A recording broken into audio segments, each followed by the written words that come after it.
అందరికీ నమస్కారం అండి. నిన్న మాజీ ఎమ్మెల్యే గణేష్ గారు వచ్చి నిన్న హాస్పిటల్ దగ్గర ఒక ప్రెస్ మీట్ పెట్టారు, చూశాను నేను. ఆ ప్రెస్ మీట్ ఏంటంటే ఒక దళిత కుర్రాడిని కొట్టేశారు అని చెప్పేసి వచ్చి ప్రెస్ మీట్ పెట్టారు. మరి అదే దళిత కుర్రాడిని 2023లోని మీరే పంపించారు ఒక సెటిల్మెంట్ విషయంలోనే సీఏ గారితో మాట్లాడమని. అదే డేస్లో ఆ దళిత కుర్రాడిని సీఏ గారికి కొడితే మీరు వచ్చి ఆ రోజు ఎందుకు మాట్లాడలేదు? మరి మరి మీ మీ పార్టీలోనే ఉన్నాడు కదా ఆ రోజు.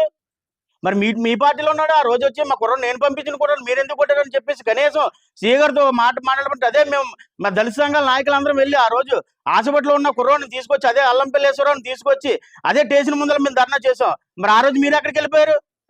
మరి ఆ రోజు మీ పార్టీలో ఉన్నాడు కదా అల్లంపల్లేశ్వరరావు. అంటే ఒక దళితుల్లో అడ్డు పెట్టుకొని రాజకీయం చేద్దామని చూస్తున్నారండి మీరు. ఇదే రాజకీయం చేయడం అంటే దళితులంటే రాజకీయంగా ఓడుకొని ఒగ్గేద్దామని చూస్తున్నారా మీరు?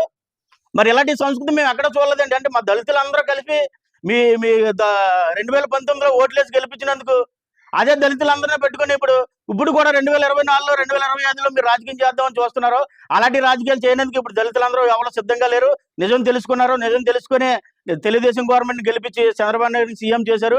ఇక్కడ అయ్యన్న పాత్రుని గారు స్పీకర్ చేశారు. ఒక ఉన్నతమైన స్థానంలో స్పీకర్ కింద నిలబెట్టారు. మా దళితులందరూ ఇప్పుడు తెలుగుదేశం పార్టీ వెనకాల ఉంటారు, తెలుగుదేశాన్ని నమ్ముతారు. మీలాంటి వాళ్ళు ఇప్పుడు నమ్మరు.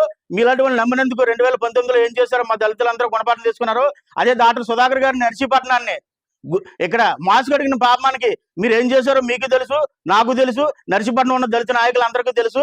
అది చెప్పుకుంటే ఏంటన్నది మీ అందరికీ తెలుసు. నేను ఉంటాను. అందరికీ నమస్కారం.